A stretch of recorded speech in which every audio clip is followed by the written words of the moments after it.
Dans cette vidéo, je vous propose de gribouiller pour vous présenter de manière plus originale et plus sympa, mais aussi pour aider les gens à retenir plus facilement qui vous êtes et ce que vous faites. Et donc si c'est un sujet qui vous intéresse, eh bien on voit ça après le générique.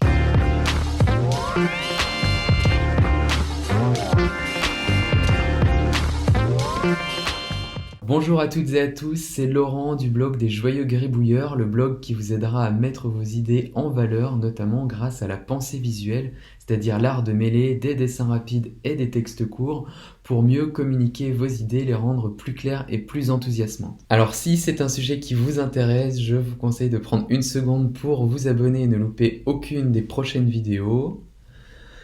C'est parti! Dans une vidéo précédente, je vous avais expliqué comment créer votre avatar, c'est-à-dire comment dessiner une représentation simplifiée de vous-même. Et dans une autre vidéo, je vous avais également montré comment représenter l'idée d'identité, notamment à travers le picto du passeport. Donc si vous n'avez pas encore vu ces vidéos, peut-être que vous aurez besoin d'aller les voir pour apprendre à refaire votre avatar et prendre l'habitude de dessiner un passeport. En tout cas, si vous n'en avez pas besoin, on regarde tout de suite comment est-ce que vous allez pouvoir vous présenter. C'est parti. Alors, pour vous présenter, c'est très simple. On va en fait finalement refaire un passeport, du coup en plus grand pour que vous ayez la place d'écrire des informations dedans. Donc, hop, je refais le passeport. Tac. Vous avez donc, hop, les différentes pages du passeport. Hein, il n'y en a pas qu'une. Et ensuite, donc, vous avez ici votre photo et c'est bien sûr là que vous allez remettre votre avatar. Donc moi, hop, je vais faire le mien rapidement. Hop, tac, voilà, hop. Voilà, et ensuite, vous allez pouvoir marquer différentes informations. Alors, sur la partie supérieure de votre passeport, ce que je vous conseille de faire, ça va être de marquer des informations qui sont plutôt génériques. Hein. Donc, vous allez marquer votre prénom. Vous allez marquer aussi votre âge. Donc là, pour faire ça, vous pouvez faire, hop, une petite bougie. D'accord, tac. Donc, 31 ans pour moi, en ce qui me concerne.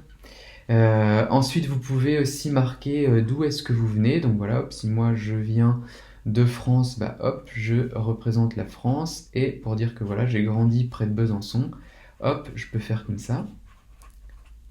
Ok, et ensuite, du coup, sur la partie du bas, ce que je vous conseille, ça va être de marquer finalement les informations qui vont être les plus pertinentes si vous voulez instaurer un peu un climat de confiance avec quelqu'un. Grosso modo, il y a 3 étapes par lesquelles il faut passer. Ça va être de dire à quel groupe vous appartenez. Ensuite, quelle est votre position dans le groupe et pour finir, quelle va être votre expérience, votre parcours.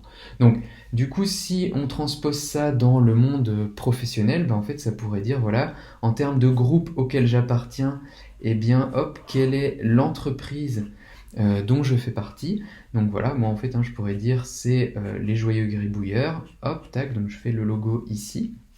Après, en termes d'organisation, donc quelle est ma place dans l'organisation? Hop, du coup, moi je vais dire que je suis indépendant. D'accord, donc je suis à mon compte. Ok. Et ensuite, du coup, en termes de parcours, hop, on pourrait avoir quelque chose comme un petit peu, vous savez, une serviette, hein, voilà, qui fait vraiment très professionnel. Tac. Et ensuite, du coup, quel a été mon parcours? Donc moi, en ce qui me concerne, hop, j'ai une formation d'ingénieur en aérospatial. Tac. Voilà. Donc je fais une petite fusée. Et du coup, ensuite, j'ai été consultant et formateur. Voilà, donc là, je peux me représenter avec une petite cravate. Hop. Et du coup, devant un tableau en train de présenter des choses. Voilà, donc en tout cas, du coup, vous pouvez après voir si vous mettez du texte ou si vous mettez juste des pictos. Tout dépend en fait finalement du temps que vous avez pour parler et de est-ce que les gens vont avoir le temps de lire ou pas. En tout cas, vous avez comme ça un petit peu un schéma avec différents pictos pour vous présenter de façon efficace. Encore une fois, quel est votre groupe, quelle est votre place dans le groupe, dans l'organisation et quel est votre parcours. Si maintenant vous voulez vous présenter dans un contexte qui va être un peu moins professionnel, par exemple, hein, vous voulez vous présenter pendant un séminaire de théâtre d'improvisation, bah, en fait vous allez tout simplement remplacer ces pictos-là par d'autres pictos en gardant toujours cette idée de quel est le groupe auquel j'appartiens, ma position dans le groupe et ensuite mon parcours. Et donc du coup pour notre groupe d'impro par exemple, hein, au séminaire d'impro, bah, en fait hop, je vais dire à quel club eh bien j'appartiens. Ensuite, je vais dire ma place dans l'organisation. Donc, bah, en fait, ça pourrait être par exemple mon niveau d'impro, ou alors par exemple, bah, on peut tout à fait garder si vous avez des responsabilités dans le bureau de votre club, hein, que vous êtes président ou autre, bah, vous pouvez tout à fait garder l'icône de l'organigramme. En tout cas, du coup, vous pouvez aussi dire, bah voilà, j'ai 1 an, je suis en première année. Nous, on s'appelle du coup les Improblèmes, par exemple, c'est le nom de notre club. Voilà. Moi, je suis en première année et ensuite, du coup, en termes de parcours, bah, vous allez peut-être pas remettre la serviette comme ça qui fait vraiment professionnel, mais vous allez, hop, par exemple, vouloir mettre des petits pas et puis dire qu'en fait, bah voilà, avant, vous aviez fait du théâtre normal, ou alors que, eh bien, en fait, vous avez déjà fait des spectacles, etc., etc. Bref, en tout cas, vous avez comme ça une trame un petit peu générique pour vous présenter. Vous mettez au-dessus des informations globales sur vous, hein. Donc là, j'ai mis prénom, âge et le lieu en fait d'où je suis originaire. Mais vous pouvez aussi adapter en fonction de ce qui vous va. Et ensuite, eh bien, vous pensez à cette structure d'avoir d'abord le groupe auquel j'appartiens, ma position dans le groupe et ensuite mon parcours. Et eh bien, en fait, après, vous adaptez les pictos en fonction du contexte dans lequel vous devez vous présenter. Voilà, donc c'est tout pour cette vidéo. Évidemment, on pourrait avoir pas mal d'autres sujets à aborder quand on se présente, hein, plutôt que de mettre par exemple prénom, âge et lieu d'origine. Vous pourriez aussi rajouter eh bien, vos hobbies, votre plat préféré, enfin bon, je sais pas, un petit peu tout ce qui vous passe par la tête, donc ça c'est à vous de voir. En tout cas, voilà, l'objectif pour moi à travers cette vidéo, eh bien, c'était de vous faire manipuler différentes gribouilles qu'on avait pu voir dans les vidéos précédentes, de les combiner dans une utilisation un petit peu utile au quotidien qui peut avoir du sens, hein, donc en l'occurrence se présenter devant de nouvelles personnes. Et donc, eh bien, voilà, n'hésitez pas à faire votre passeport, à être inventif, à être créatif. Moi, je vous propose un canevas, mais après, vous pouvez tout à fait l'adapter en fonction de vos besoins et de vos envies.